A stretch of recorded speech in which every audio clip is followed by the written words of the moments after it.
Does anyone really know what hormones do? There is so much talk about women's hormonal health, but most women are left even more confused about what it means for them and what to do about it. The confusion ends now. An award-winning German nutrition scientist created a powerful herbal formula called Hormone Harmony, which contains 12 powerful adaptogens into one single capsule. Each of these ingredients is carefully selected based on scientific evidence and has been proven effective in clinical studies for women of various ages and hormonal profiles. Happy Mammoth, the company that produces Hormone Harmony, is famous for its zero compromise policy. No GMOs, artificial fillers or flavors, or any other junk. Only science-backed ingredients in amounts that are clinically proven. What makes this formula unlike anything else on the market is that it tackles multiple hormone imbalances at the same time, creating a cascade of benefits all throughout the body and mind. Hormone Harmony has over 50,000 raving reviews from women all over the world, with 98% of them saying they'd gladly recommend it to their friends and family. For a limited time, you can get 15% off your entire first order at happymammoth.com. Just use the code BLAME at checkout. You can try Hormone Harmony risk-free and get 15% off your first order with code BLAME at checkout.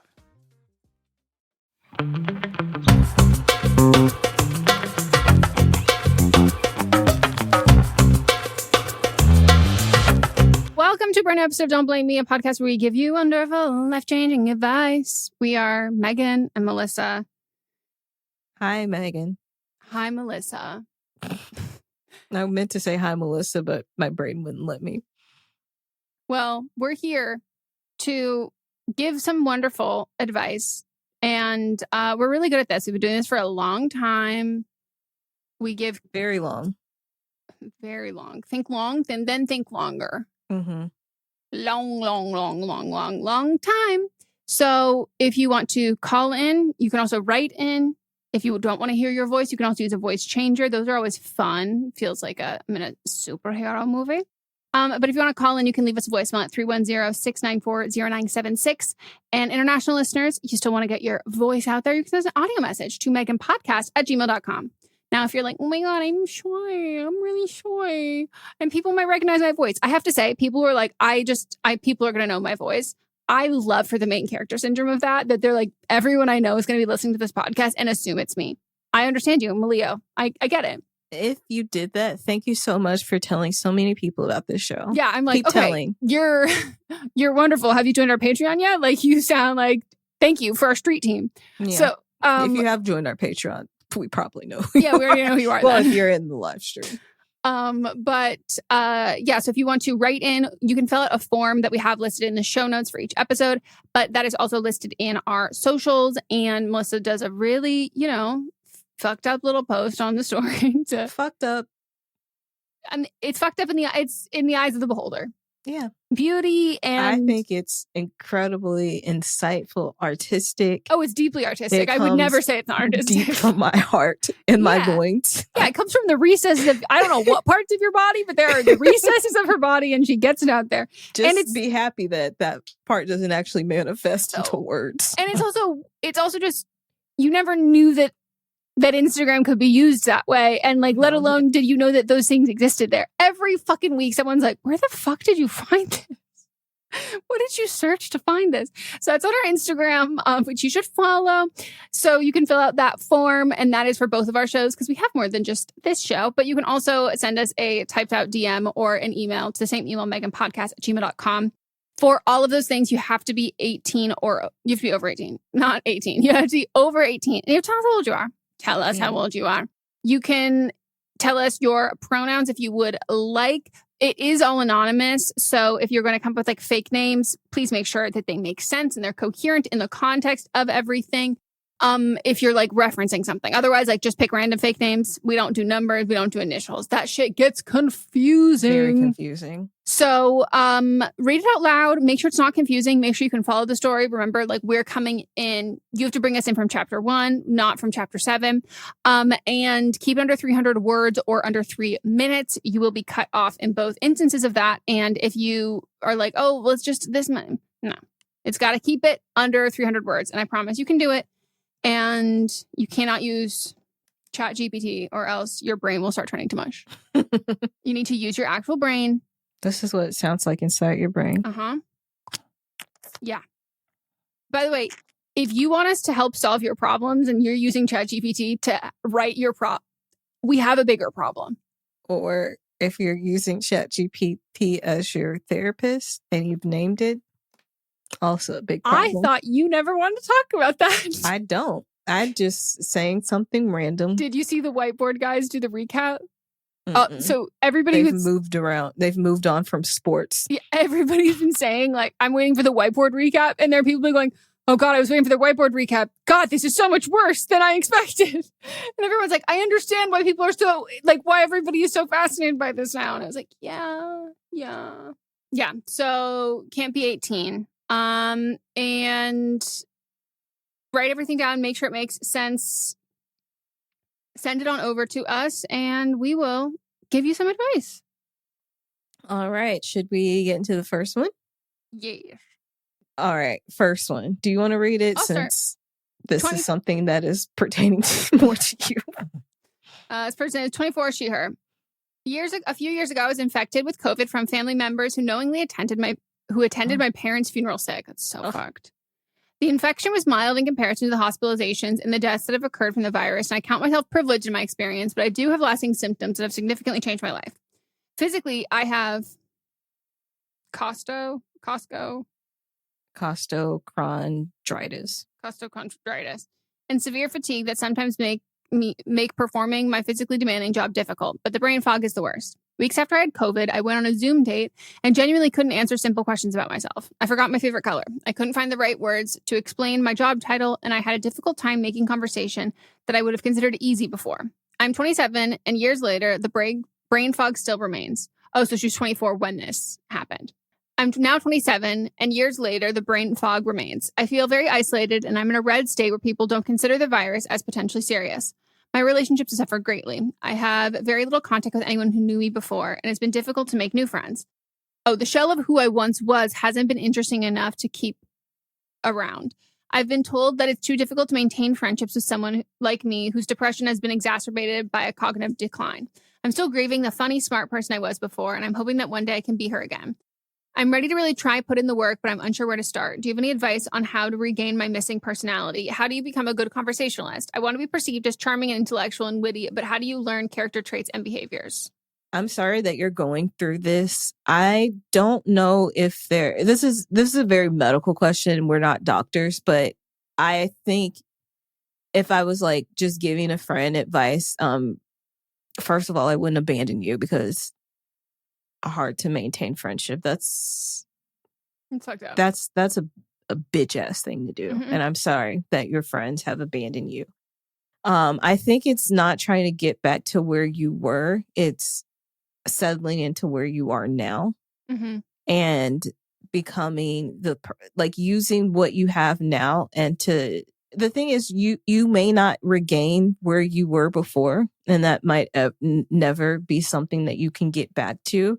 And so instead of fighting and trying to be that person, realize that you're a good person with who you are now, and like add to where your personality is now. Like you may have to find new friends. And the thing is when you find new friends, they have nothing to judge you against. So they don't know who that person was before. It also, like, I'm sure you're still like funny and things. It just takes longer for you to compute that. So just take your time. You may not be as quick as you were before, but just take your time. I get stumbled and messed up on words all the time and lose my train of thought. And I just take my time with things. And people still think I'm funny. Yeah.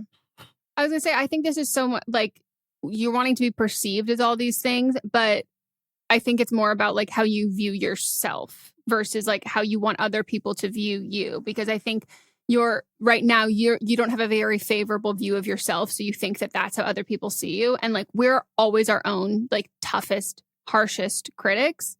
And like Melissa said, like, this is definitely like a medical aspect and thing. And like, I understand and can relate to the like grieving in the morning of like the person who you once were and like how relationships can significantly change.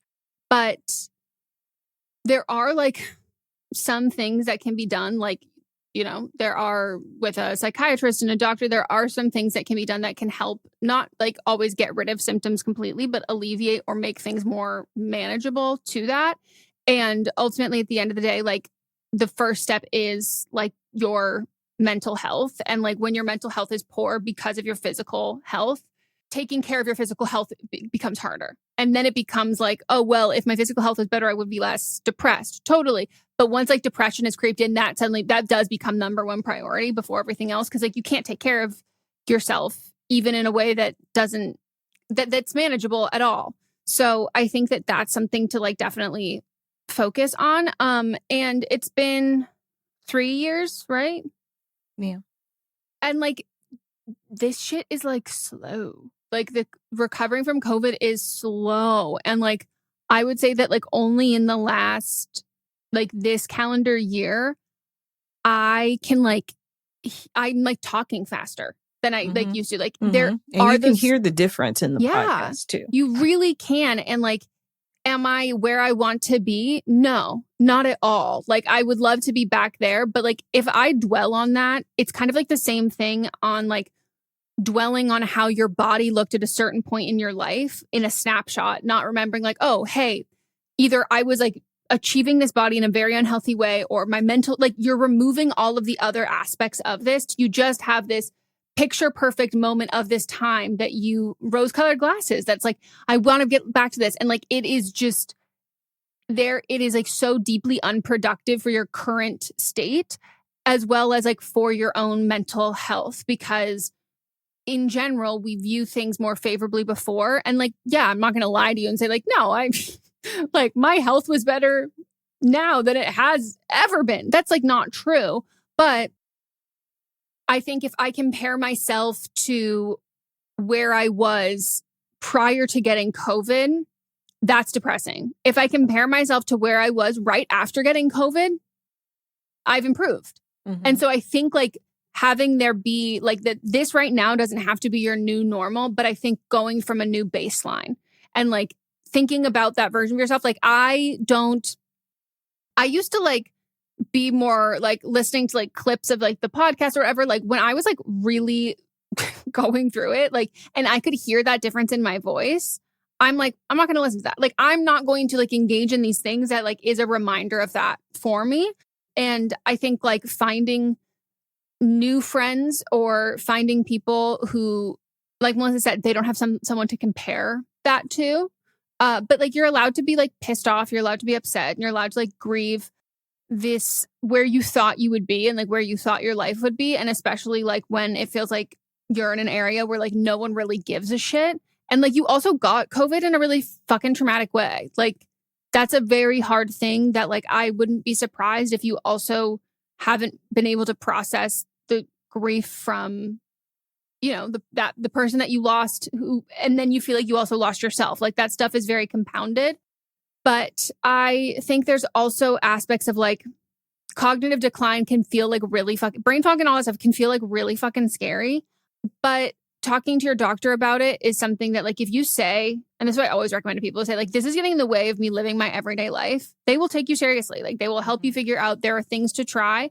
But even like small things like puzzles or like painting or other creative sides of your brain to focus on, I think have also greatly like helped me. Like this sounds silly, but like word search, just things that like make my brain feel like they're working again has been really helpful in a way that feels manageable and not like a toxic positivity or like stump your brain kind of a thing. Just things that are like naturally like, oh, this is a fun game that happens to have a little bit of like an intellectual aspect there. But it's tough. And I understand. And I think like if you're trying to learn different character traits and behaviors and things like that, I think what you're trying, like, to me, that's not you being yourself. It's you trying to be a version of yourself that you either like more or you find more desirable. And at the end of the day, like, I think that's probably come from shitty friendships and all that kind of stuff. And, you know, you don't have to change those things. And I think focusing on how to like yourself first before trying to get other people to like you. Yeah, that's good advice. All right, we're going to take a break. When we get back, we'll get into the next.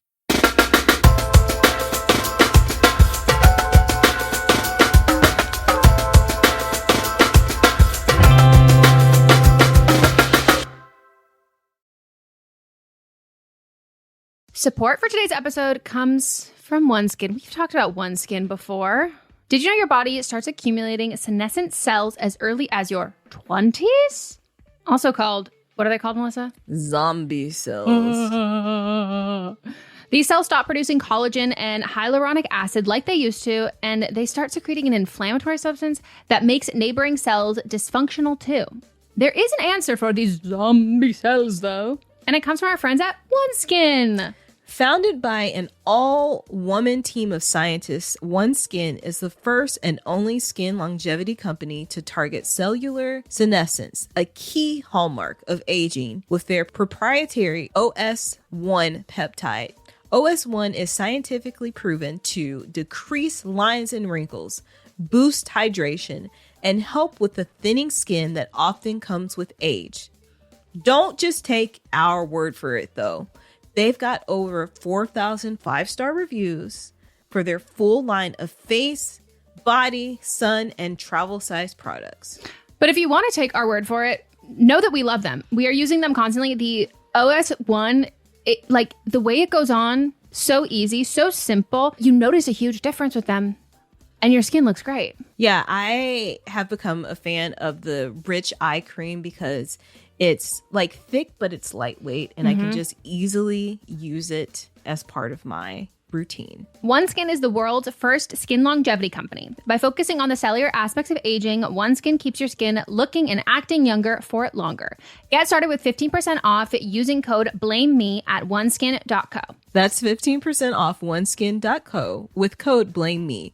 After you purchase, they'll ask you where you heard about them. Please support our show and tell them we sent you. Invest in the health and longevity of your skin with OneSkin. Your future self will thank you. You chose to hit play on this podcast today. Smart choice. Progressive loves to help people make smart choices. That's why they offer a tool called Auto Quote Explorer that allows you to compare your Progressive car insurance quote with rates from other companies. So you save time on the research and can enjoy savings when you choose the best rate for you. Give it a try after this episode at progressive.com. Progressive Casualty Insurance Company and Affiliates. Not available in all states or situations. Prices vary based on how you buy. This podcast you're listening to, it was once just a dream. A dream that became reality not by accident, but because someone decided not to let the what-ifs keep them from creating something they believed in. Starting your own business is a dream lots of us share, but too many let it remain just a dream. Don't hold yourself back from creating what you believe in, and turn those what-ifs into why-nots with Shopify by your side. Shopify is the commerce platform behind millions of businesses around the world, and 10% of all e-commerce in the US, from household names like Mattel and Gymshark to brands just getting started. What if I can't design a website? Shopify's got you with beautiful, ready-to-go templates to match your brand's style. What if I need a hand? Get help with everyday tasks like enhancing product images, writing product descriptions, or generating discount codes with Shopify's AI tools created for commerce. What if people haven't heard about my brand? Shopify helps you find your customers with easy-to-run email and social media campaigns. And what if I get stuck? Shopify's always around to share advice with their award-winning 24/7 customer support. So turn those dreams into and give them the best shot at success with Shopify. Sign up for your $1 per month trial and start selling today at shopify.com/realm. Go to shopify.com/realm. Shopify.com/realm.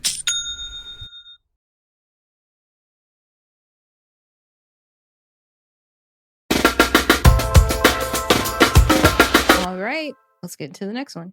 I'm 33 and my boyfriend and I have been together for almost 9 years.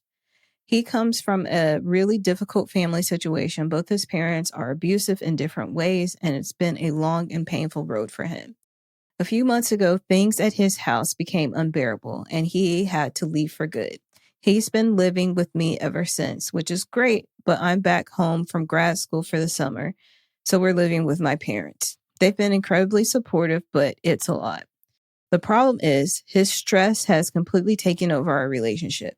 His mental health is in a fragile state, and I feel like our issues, my needs, our connection have been pushed to the side. I'm afraid to bring anything up because I don't want to add to his stress. I feel like I'm not just his girlfriend anymore. I'm his primary support system, his therapist, and his family all rolled into one. I feel so trapped. He has nowhere else to go. Sounds like you don't either. I don't know what to do. I don't want to abandon him, but I'm also drowning. I'm worried that if I say anything, he'll feel like he has no one, and I'm terrified of what might happen. I just feel so alone in this, and I'm at my breaking point. He needs to be in therapy, like point blank, whether that's like, a community group therapy kind of a thing, like sliding scale, individual, like something. Like you cannot be his support system. And I think like if he resists going to therapy, then I'm like, break up with him and you're done. Mm-hmm. But I think like if you're having like, it sounds like you're having like a guilty conscience of being like, I'm at my breaking point, I'm drowning, but like at the end, I'm still worried about him. Like I want to put on his life jacket too. Then I'm like, you, the last thing that you do is you say, you need to get therapy. You need to go to therapy.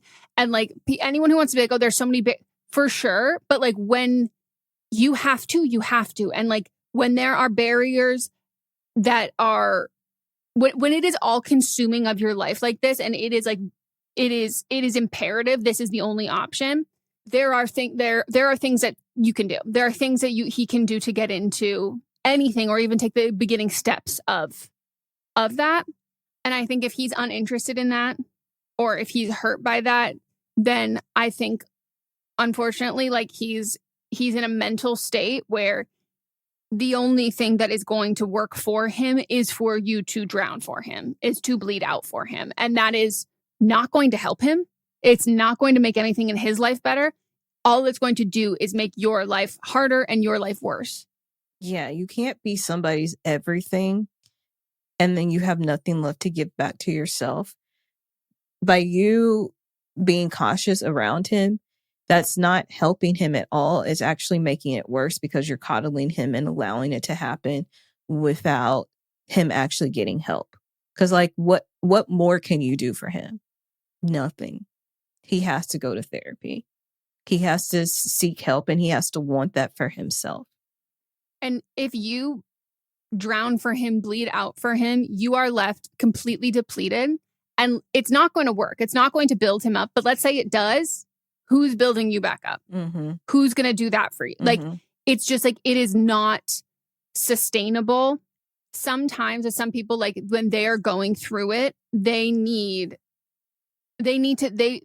only thing they know how to cope with it is to drag someone into like the pits of hell with them because they just want to feel seen. They just want to feel heard. They just want someone to understand and know what they're going through. And they don't know how to accept validation from people for like validating their feelings and their experience without making them live it. Yeah. And like without making them be in it in that way. And you can only tell him that so many times and do that. Whereas like Melissa said, if he doesn't want to take the initiative to get therapy and he doesn't want to like take this progress forward, then it is at your expense. And that to me, I'm like, nobody, if you love somebody and you care about someone, you should never knowingly do that to someone. And like, that's the only responsibility I think you have is to tell him, I'm drowning. This is really hard for me.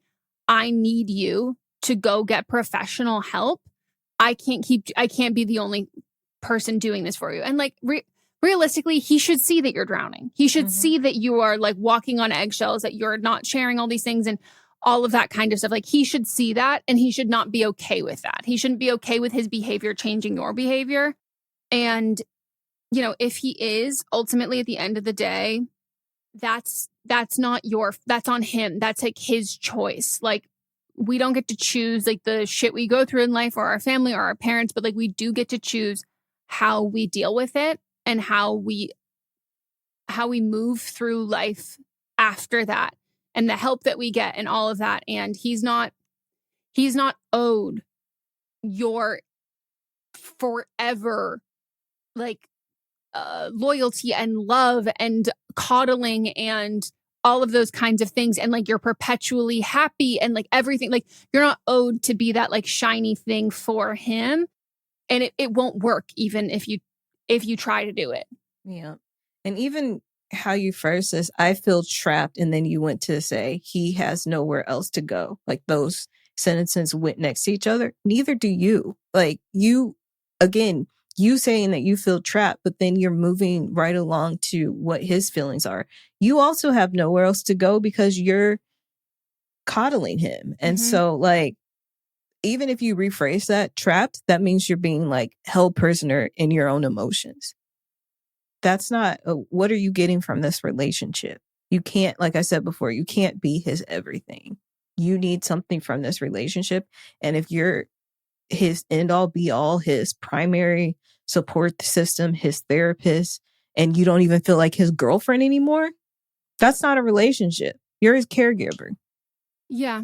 And this is not, it is not your responsibility, and it will never be your responsibility. Like, even if you're like, I can't even have this conversation with him and tell him that this is making me feel this way, that it's still not your responsibility. Like, that's something if you feel like that will help ease your conscience, but like your conscience is clean.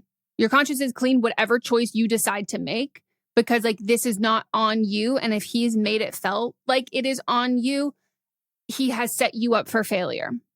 Yep. And I'm glad that you can acknowledge that like you are drowning and you feel trapped. And like, yeah, like Melissa said, all of your word choices in this are like very clearly indicative of like your mental state. And we're focusing on his mental state, you know? And like, you need to prioritize you. Cause like if he can't prioritize himself, you need to prioritize you. You can't prioritize him. All right. We're going to take a break, and when we get back, we'll get into the next one.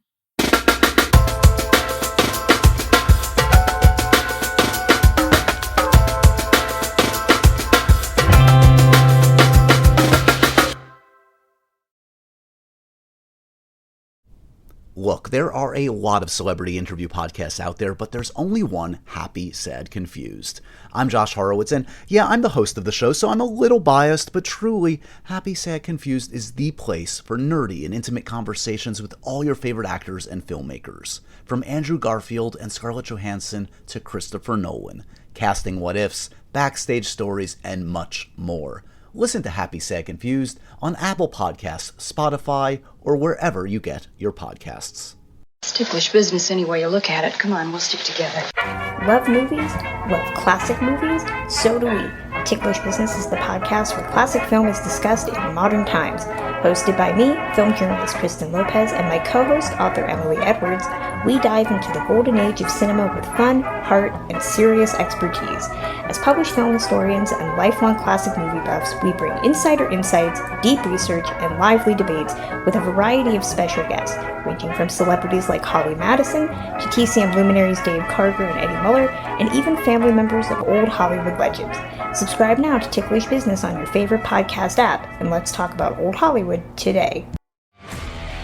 Hi, I'm Brandy Basanti. For the last 15 years, I've starred on one of the most successful reality shows of all time, Storage Wars. On my new show, The Real Reality, my guest and I will reveal the real story of what it's like navigating fame and notoriety. We will explore their unique story, what really happened on and off camera, how becoming famous has truly impacted their lives, and what their vision is for their future. This is The Real Reality. Subscribe now wherever you get your podcasts.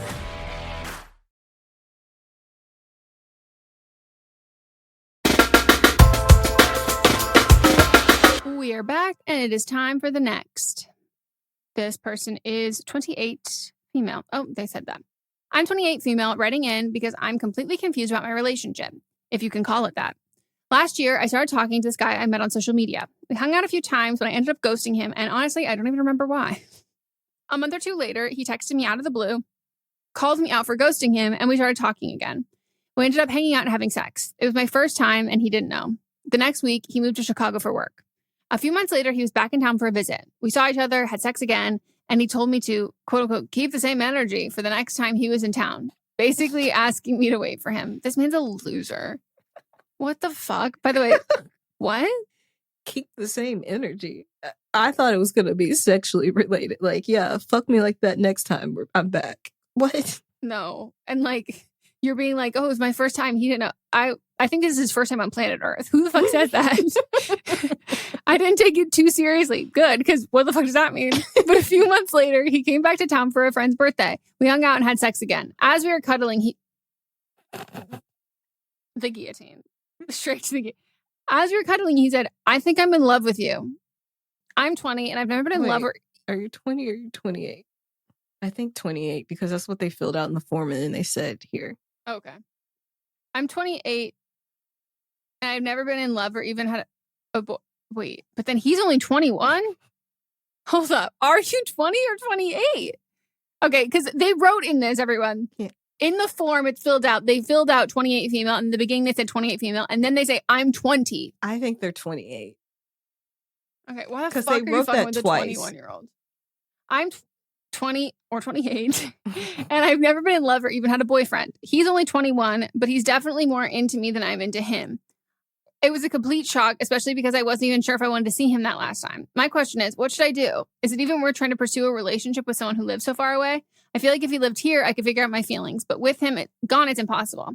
And is it a red flag that he's in love with me after only a handful of encounters? I could really use some advice. He is not in love with you, and like you need to pretend this man doesn't exist. Yes, this is so fucking weird. I also just want to go back because then she said he's only 21, so I do think he's 28, and this was just a typo. She's here. 28. Yeah. Okay. This man is so weird. This man is weird, but also like too young for you. Yeah, no, you should not. If you are actually fucking 28, do not be fucking with a 21-year-old man. No. And the fact that you'd be like, is it a red flag that he's in love with me? It is. Yes. I will be real with you. It is a little bit of a red flag that you think he is in love with you. Like this should be like, to me, this is showing how green you are in relationships. That like the solution is not dating people who are younger because then they're also green in relationships. You can have people who are older who don't have as much experience or who do have experience and have no issue with you not having as much experience. Mm-hmm. But like the fact that you're like, oh, I believe this kind of a thing. I'm like, yeah, no, we can't have two inexperienced people trying to teach each other how to swim here. No. That's not a good plan. We need someone driving the car. Right. But this age gap, no. Keep the like he can't be a child and also like mentally and physically a child. That exactly. Like 21-year-old men are idiots. Mm-hmm. They become more idiotic the older that you get. So let's not participate in that. Like, I don't want to interact with a 21-year-old man, even in like any setting. No. I don't want you ringing me up at the store. I want you starting in jail and working your way out. So like, this is just your feelings for him. You don't have because you don't know this man. No. And you've never been in a relationship before. This is the first person you've had sex with. I think you're putting too much into a fuck buddy who shouldn't be your fuck buddy to begin with. Let's look into some men that their frontal lobe has developed. They're still going to be idiotic because they're a man, but like at least they're your age and have a little bit more maturity, hopefully. Yeah. Let's like not date people from social media. Let's like get on. If you want to do it on your phone, get on a dating app, but like go on a date with someone. Like I do think like a fuck buddy for your first instance with like physical stuff and everything, like that takes like a very specific mindset to kind of have, that you have to go into it being like, I just want to have sex with this person. I'm not interested in dating because I don't have any experience. So I want to get some, physical experience before I start doing like romantic dating. Mm-hmm. So if that's what you want to do, that has to be your intention and your goal. And like, you only swipe on people who that's what you want to do with them with. But if you're like, I could be down for either. No. That will fuck with your head. It will fuck with your head. So I think now, this has already been confusing for you. I think you need to go on like an actual date with someone. Yes. Your age. Yes. Someone in their 30s. That would be so nice for you. Like a 31-year-old. So, yeah. Leave him alone. Don't ever talk to him again. You don't have to ever see him again. He does not live in your same city. Do not answer any of his messages. Leave him alone. He's really weird. He's weird and he's a child. Like, he talks like an old man. He talks like the fucking, what is it? The like really young Gen Alphas who like are obsessed, like the boys who are obsessed with getting like the Golden Girls hair. They have haircuts like old women. Mm-hmm. Like it is that like intersection of like old man but child. Yeah, this is. And he's probably like going around and like, I'm dating this older woman and he's trying to act older. Yeah. This is really... But No. like he's going Also, way too old. How is he moving for work at 21? Like Baskin Robbins? Like, where is he moving? Maybe he graduated early. Melissa, there's no way this man graduated early with the keep that same energy. I think I'm in love with... I think You so think he's because like- of some of the you think he's weirdos Steve that I Jobs? encountered in college. Actually, that's so fucking true. The Remember weirdest... that one I told you made that CD for me and he dressed like steampunk? That guy would talk like this. I just realized the weirdest guy I ever knew in college who like did this whole same thing where I was like, you are not, we like have never gone on a date. Like, you're really fucking weird. He like built and like sold a fucking like app like before he would like when he was like a senior in a high school and like he had like already had a job lined up when we were freshmen. And I was like, you're hella weird though. Yeah. What if he does just like work at like Best Buy and like not as a Genius Bar? Like, or what if he works at There was be no Crumble? reason for him to move for that. That's what I'm saying. Chicago. It's not like, oh, he had to move to where's Quantico? Langley? Something. Yeah, it's not like, oh, I had to move to the Bermuda Triangle No, where I'm but- like for work and I'm like, okay, I But could but infer. like Chicago is one of, I know there's this argument going around online about the big four cities. Chicago is on that list. They have I so never much. knew that was disputed. There's like an argument on TikTok of people like including I know, but Houston. I'm like, I Houston thought is not. Chicago was I thought it was like Chicago was already there. No. I thought it was Some LA, people New are York, like- Chicago. Some people are like adding Houston and Miami in there. No. Is this just places you want to vacate? Like, That's What- what people were saying. okay. Like That's you confusing. think that just because somebody is or some place is a big city and it's some place that Go you live want to there? go live, that does not make it part of the big four. No. Chicago is in the big four. So like having jobs there, having to get a job there, that makes sense. Like moving for a job, that makes sense to me. But I need to know who's nothing else hiring him. about this man makes sense. No, not at all. Forget he existed. All right. Thank you for that story. Roller coaster. Mm-hmm. We're going to take another break and we get back. We'll get into the final one.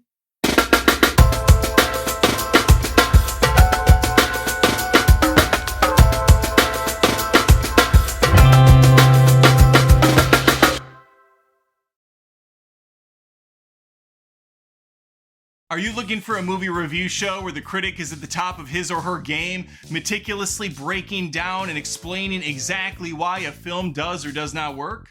Well, good luck with the search, because we're having fun here on Adam Does Movies. Each and every week, I hit the big blockbusters, I cover the streamers, and I even toss in some movie news for fun. Check out the show on Spotify, on Apple Podcasts, on YouTube, and hopefully, we can do movies together.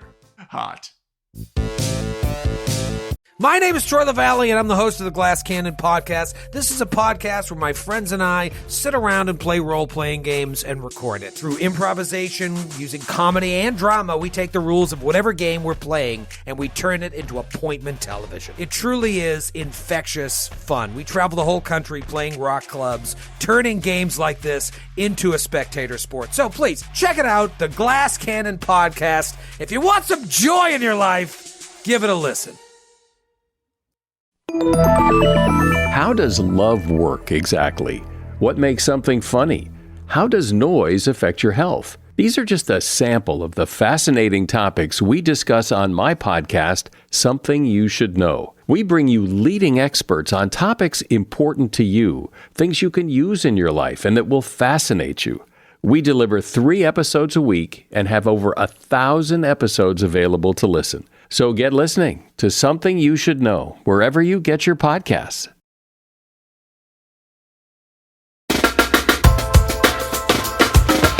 All right. I'm a 26-year-old grad student living in Chicago, and this semester I got really close with 2 women in my night class. We've been joking all semester that I'm in love with the TA. Oh God. He's just super nice, really cute, and we've gotten along great since the first week. Yeah, I would hope you'd get along great with the TA. At the end of the term, I kind of slipped him my number by saying, if you want to be in our class group chat, here's my info.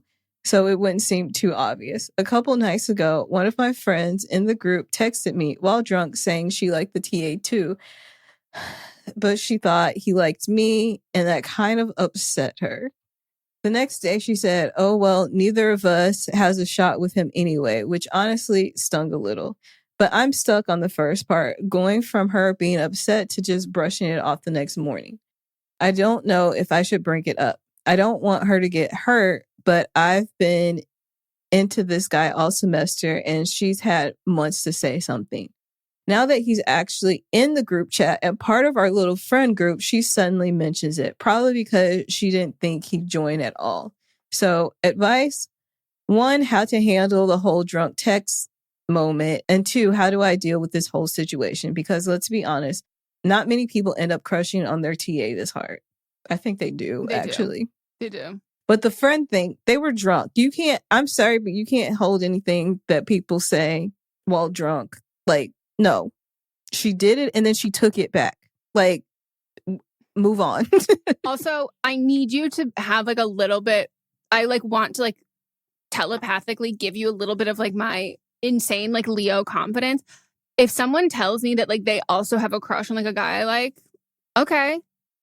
Irrelevant to me. Like, that doesn't change how I'm going to go about the situation. Doesn't change how, like, that is like, it's like, may the odds be ever in your favor. Right. Like, and she also says she thinks that he's into you too. So, yeah. like, And if it's like, well, it sounds like she's trying to feel bad and like get me to stop like talking to him or like pursuing him. That sounds like a fun idea for a fantasy to have that I will not be participating in. Like this, I'm like a big believer in like, oh, sure, girl code. This isn't girl code. No. Like, this is your classmate. Me having feelings for someone and having described having a crush on someone and then someone never saying that they had a crush on this person. But like, then as soon as things start moving with me and this person, they'd be like, well, I've always had a crush on them. You snooze, you lose, motherfucker. Right. Like, and I also want to preface this by saying, it's not a preface anymore because we're in the middle of giving the advice, but she's 26, not 20 or 21. And also this TA is probably close to her age. So we would not and be... the class is done. And the class is done. So we would not be saying this to someone that was younger. No. I used to flirt with my TA to like get better grades. And then it got like a little like he was like liking it too much. And I said, I'm dropping this class. I don't like this. I don't like this anymore. You're so that's the reason freaking me out. School. That was one of them. That was one class. Because I was like, I accidentally signed up for a class that was really hard. And then I was just flirting with him. And then he was like really receptive. And I was like, I thought we both knew I was doing this for a grade. This is gross now.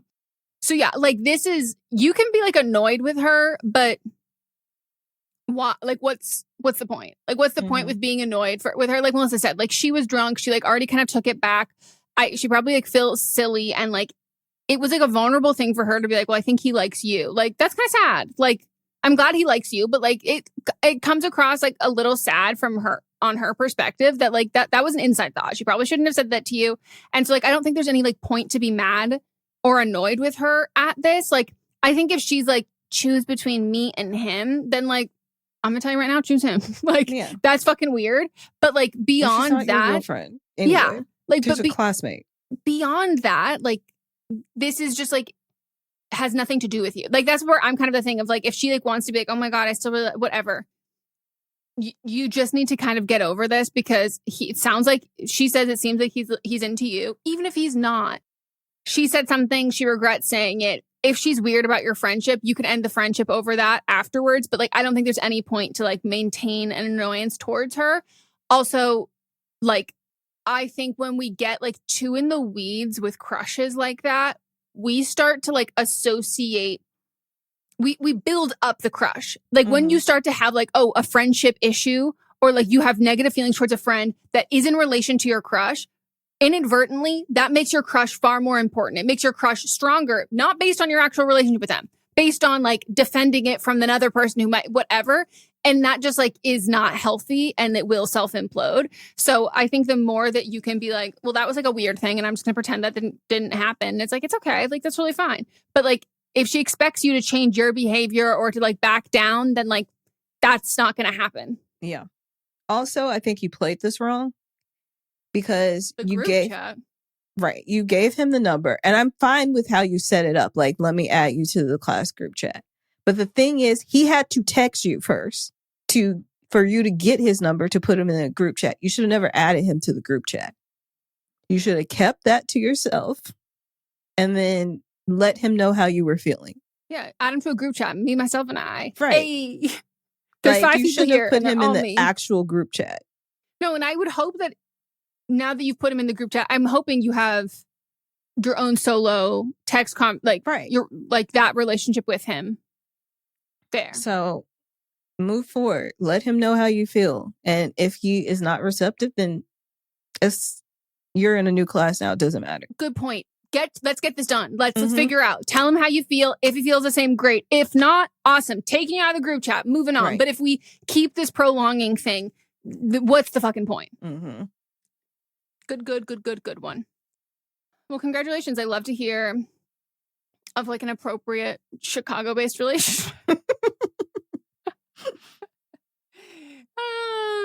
Maybe the 21-year-old's the professor. He's young genius. Sheldon. It's young Sheldon. Oh my God. Now I can't think of young Sheldon having sex. But I need to pivot. That makes my brain hurt. Just go to regular Sheldon. Good point. I do have a visual point for that. Every time I think of that actor, I think of him in the animated monster movie with Rihanna. I loved that movie. Alien, not monster, but yeah. True. Sorry. Derogatory. It was. It is. Oh, wow. Well, that is it. We hope you enjoyed this episode. If you have like any fun stories about Chicago or TAs, let us know. And yeah, write in, call in. You can give us an update if you were on this episode or a previous episode and you have more to share. Something else has happened. The plot has thickened. Let us know and tell us like what the weirdest thing a man has like said to you, like in the same context of the keep the same energy. What? Yeah, like what does that mean? And you know he just thinks he's like so cool. Mm-hmm.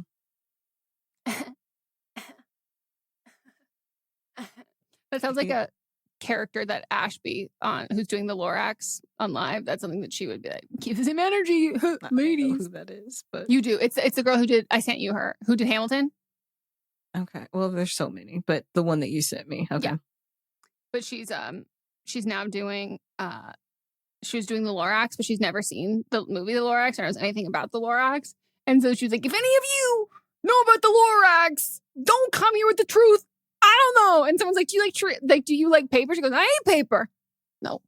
Lorax loves trees. And I love trees. I don't love the paper. She's being so funny. And she was standing on a thing and her feet were in like first position. And she looks at the camera. She goes, oh my God, I can't unsee it. I look like an IUD. And everybody's editing her face on an IUD. Oh, that's a good time. Pictures was one of the best things that TikTok ever did. Oh my God. My entire camera roll is screenshots of certain ones of being like, can't wait to use this. One of my most recent ones was the Law and Order, like Law and Order. Mm-hmm. And I was like, yeah, I feel that. I feel that deeply. But I just loved it. All right. Thank you so much. Join us tomorrow for Fisting Friday. On Monday, we've got But Am I Wrong? Tuesday. See you next Tuesday. Wednesday, little break. Thursday, we'll be back here for another episode of Don't Blame Me. Deuces, motherfuckers.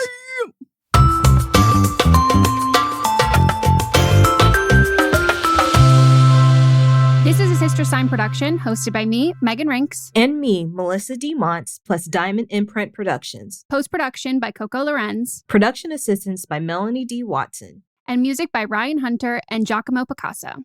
Are you looking for a movie review show where the critic is at the top of his or her game, meticulously breaking down and explaining exactly why a film does or does not work?